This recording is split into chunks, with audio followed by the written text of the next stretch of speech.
Thank you. Thank you. Well, welcome to Fireside Live on Facebook. We're so glad that you decided to join us tonight. And I just wanted to speak really quickly about, boy, how about that CDC, huh? You ever heard of this social distancing thing? We have to stay 6 feet apart. You know, speaking of social distancing, my cousin wanted to be a tenor, and I said, yeah, sure, 10 or 12 miles away. But I kid. You know, they say anyone can sing. You know, like cats. They're great singers. They are very musical. But you know, have you heard of these lumberjacks? It's the lumberjacks. They've got the voices. Let me tell you about the lumberjacks. They are great singers. Their voices are incredible timbre. But it's nothing compared to the pirates. Let me tell you about the pirates. They love to hit those high seas.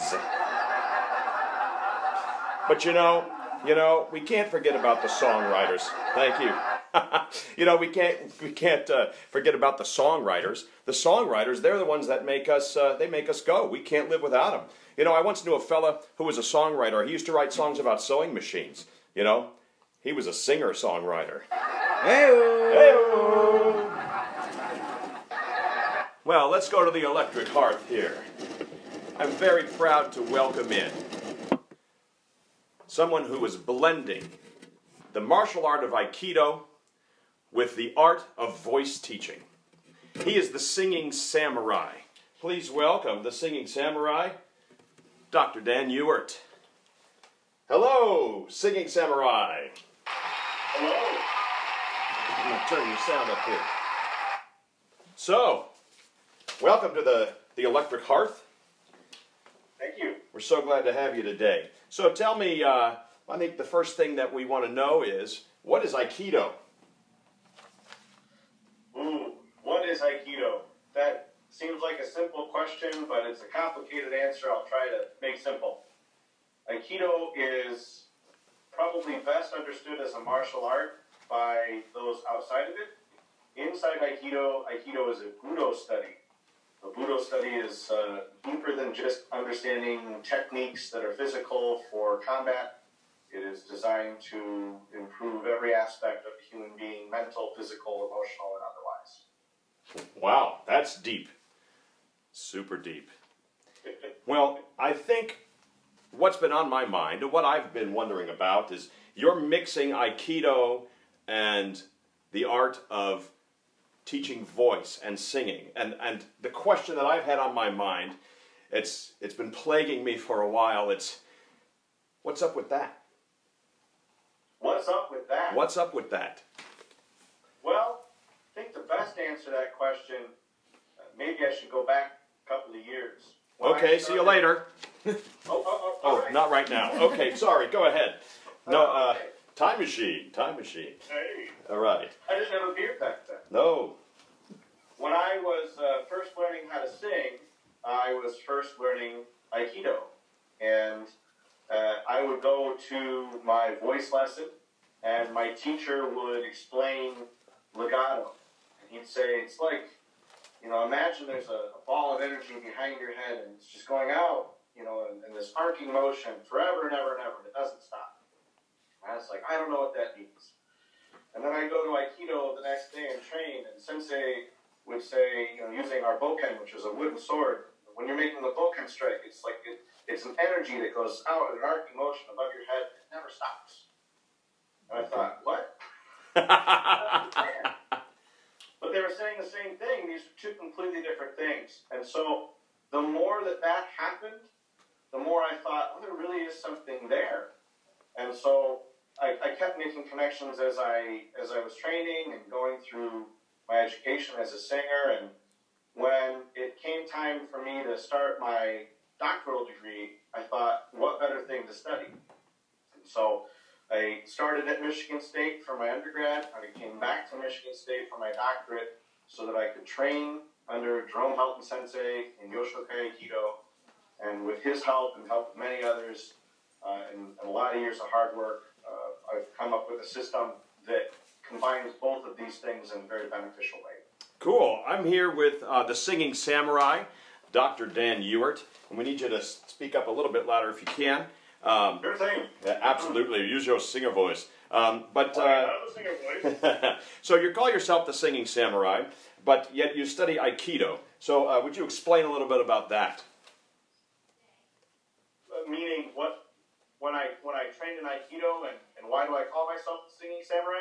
Yeah, because we hear samurai, we think you know, Japanese guys in the cool armor and with the swords, and I don't remember them being called to or referred to as Aikido people.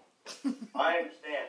So samurai hundreds of years ago, and maybe even the warriors before them thousands of years ago, studied a lot of different combat systems. And Aiki Jiu-Jitsu, which is the root of Aikido, is about 6,000 years old, and it was a system of combat of many different styles of fighting that were passed down from different families and generations that ended up kind of being put together. And the samurai, who were the warrior class, and they were also in charge of protecting the emperor or their lord, they studied combat all day long, and they studied Aiki Jiu-Jitsu to learn how to defend themselves if they were unarmed. Okay. But then that study also related to their weapons techniques as well. So you're telling me that if I learn how to fight, I'm going to sing better? Yes. Oh. No. I like that. That's a twofer. We call that a twofer in the biz. That means business. Yeah. Biz is short for business. I'd counter, and I would say that learning how to not fight is going to teach you how to be a better singer. Oh, we're getting into the philosophy now. So learning how to not fight is going to make you a better singer. So when we learn singing, we always hear about, we of course need to exercise, but we also hear about strengthening your mind, and they suggest yoga, Alexander technique, things like this. Would this be similar to that in philosophy? Yeah, I think so.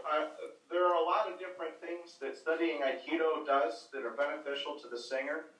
In yoga, there's a lot of different body positions that are helpful physically. We have a lot of body positions in Aikido that are helpful physically, and I know that there are a lot of approaches to yoga that increase mental endurance through maybe a challenging situation. It's definitely a very challenging situation on the mat when training in Aikido. I think that what's even more beneficial about Aikido than maybe some of these other things would be the relationship between the two partners on the mat. The two partners are called Shite and Uke. So Shite and Uke, they're the two that perform the techniques. Correct. So unlike other martial arts, Aikido is not competitive. It is cooperative. So Shite studies how to be on balance, deliver the technique. To the outside eye, they look like they're winning. Okay. Uke studies how to be off balance. They learn how to receive the technique. To the outside eye, they look like they're losing. So for an even bigger mind warp, when Shite is studying how to be on balance and deliver the technique, they're doing it to help Uke learn how to be off balance. And when Uke is studying how to be off balance, they're doing it to help Shite study how to be on balance. So while you're learning your own part, you're doing it to help somebody else learn their part. Would you say that might be similar to singing with a duet partner? Yes, or a whole ensemble opera cast. The weakest member of that cast, the person who is the least prepared, is going to determine how successful that show is going to be. But if everyone is worried about how can I help the other person shore up whatever by how well I do my part, instead of it being a diva relationship or a competition, it's everyone working together to make a beautiful show. That's great. I'm going to give, all right, we're just messing with some sound here. Sure. There we go. Let's bring it closer. Yeah. There we go. Oh, look. We look better closer. I'm going to dick down. There we go. All right, I'll just duck in there. Okay, so hopefully we get the sound a little a little better here. So I'm going to give, this is your warning to those of you watching, that you can call and text in some questions you might have for myself, your voice teacher, and the Singing Samurai. But I'm going to ask you one more thing, and this might be sort of loaded. This might be sort of a big answer, but how does the philosophy of Aikido make you a better teacher? Well, going back to that relationship between Shite and Uke, some people might think, oh, well, you know, maybe being the teacher is like being Shite and being the student is like being Uke. But sometimes that switches. Sometimes, so let me back up. Shite is the one that learns how to throw or pin Uke, but they're doing it by following what Uke wants. Okay. So you're saying the student is the teacher? Sometimes. Sometimes. Sometimes it ends up being that way. I can't imagine. No, but you know, that is really true. Once again, I'm here with, for those of you just tuning in, this is the Singing Samurai, Dr. Dan Ewart. He hails from, can we say where you're from? Yes. Okay. I don't want you to get stalked or anything. Lansing, Michigan. So, but that is sort of relates to our jobs as voice professors, because we need to react to what the student needs on that day. If the student needs some strong technical work, we do that. If needs emotional work within the piece, we do that. Sometimes students don't need to sing at all. Is this because of whatever's going on in their life? Is this, I can see the correlation between Aikido and teaching. Well, there's a course that I took in Aikido. It's a specialized training called Kenshu. Kenshu means to acquire knowledge, and it also means to polish the stone. And as Akira Sensei explains, we're all valuable stones, and polishing can be uncomfortable and time-consuming, but in doing so, it makes us even more valuable. But there was a lecture in Kenshu that Akira Sensei gave called Ukai Higiri, and Ukai Higiri comes from falconry. And the samurai loved to learn how to train birds to hunt animals, and it was a long and intense process. They watched birds of prey, and they modeled their own teaching after them. Ukai refers to when a chick of a falcon is really young. The parent bird will bring already digested food to the baby chick just to teach them to enjoy eating. And then the next step is to bring them a chunk of meat. And then the next step is to bring them an animal that is dead. And then the last step is to bring them an animal that's injured. I know that sounds really morbid, but it's... Yes, it does. It's Sorry, continue. How to become what it's supposed to be. Yeah. Through little bits of adversity until eventually they leave the nest and they take flight. And so... Surely. Sensei tells us to model our teaching after that. You know, find all the positive things that you can say about what a student's doing.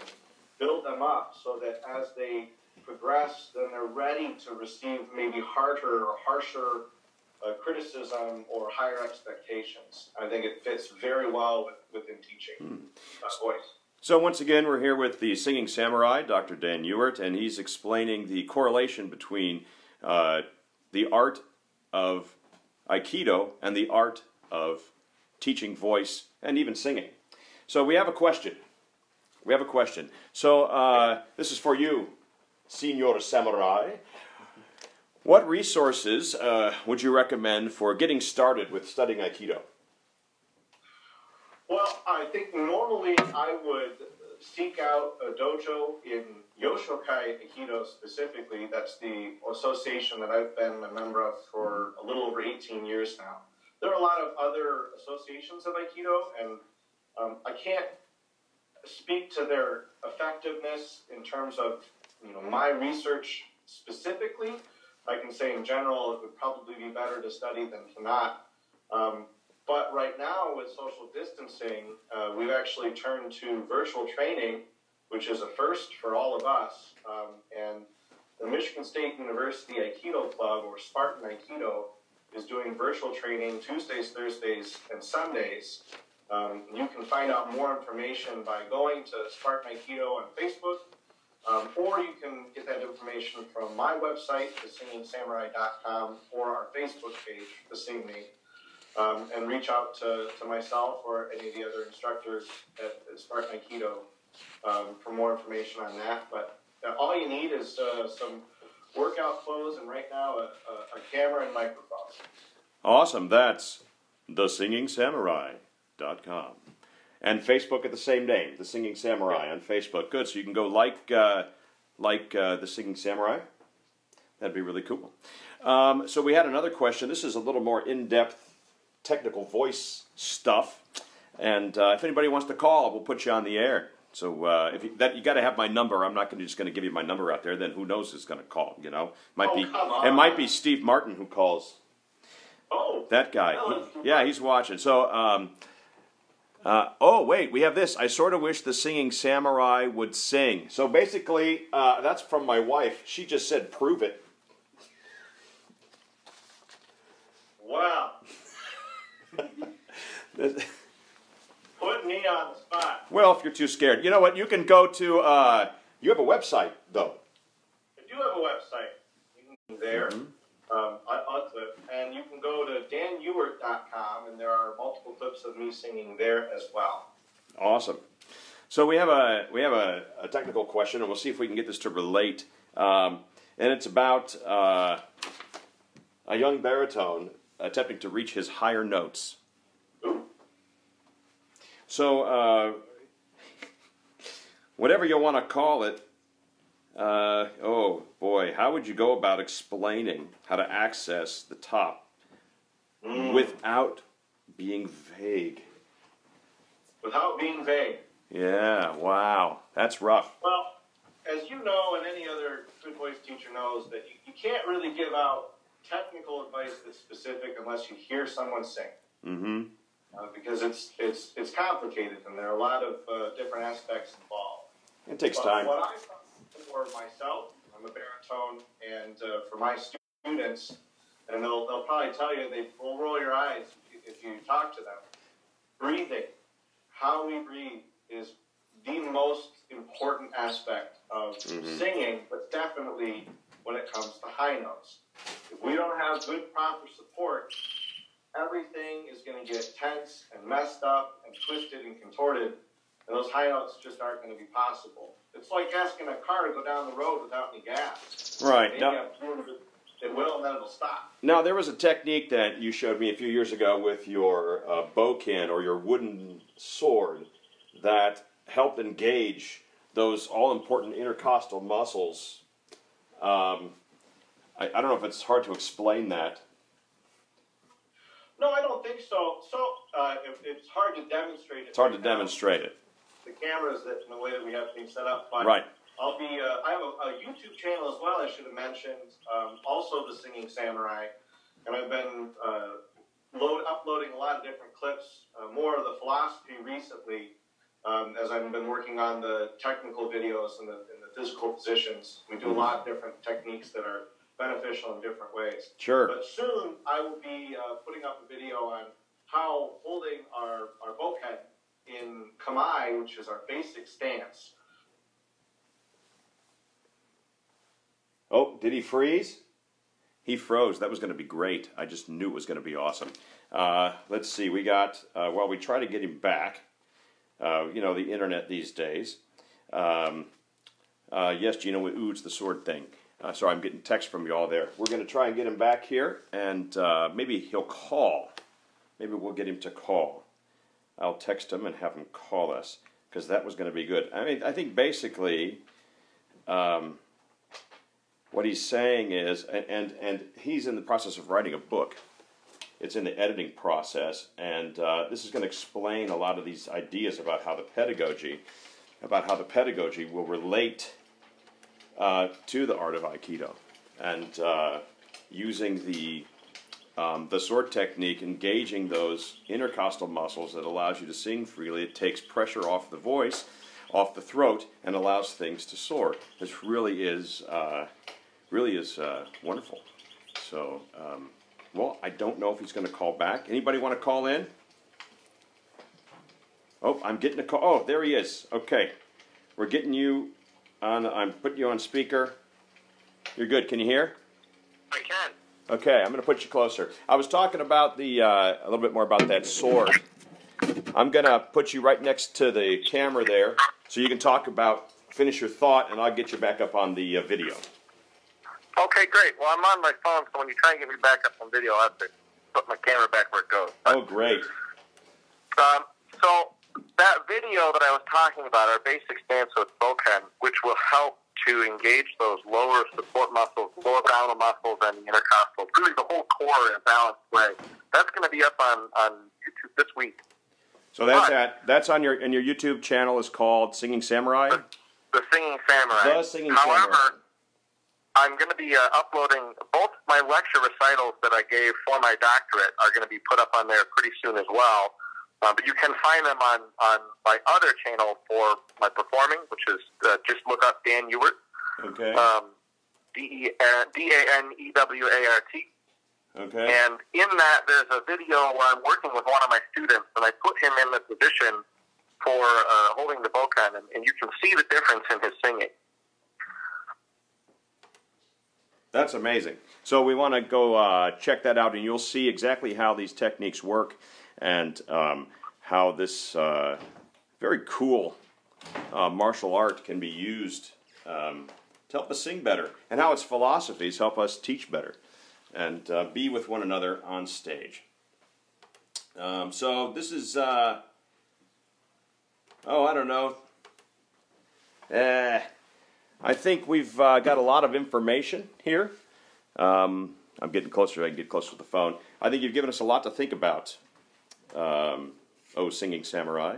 And you please go to his website, check it out, and then you can always go to my YouTube page. I've got a lot of pep talks. I know we got a lot going on. You might be feeling down. You might need a pep talk. It's right there on my YouTube channel. That's Joseph Baunoch, B-A-U-N-O-C-H. I am your voice teacher. And as always, I will say good night to you. Take care of yourself and each other.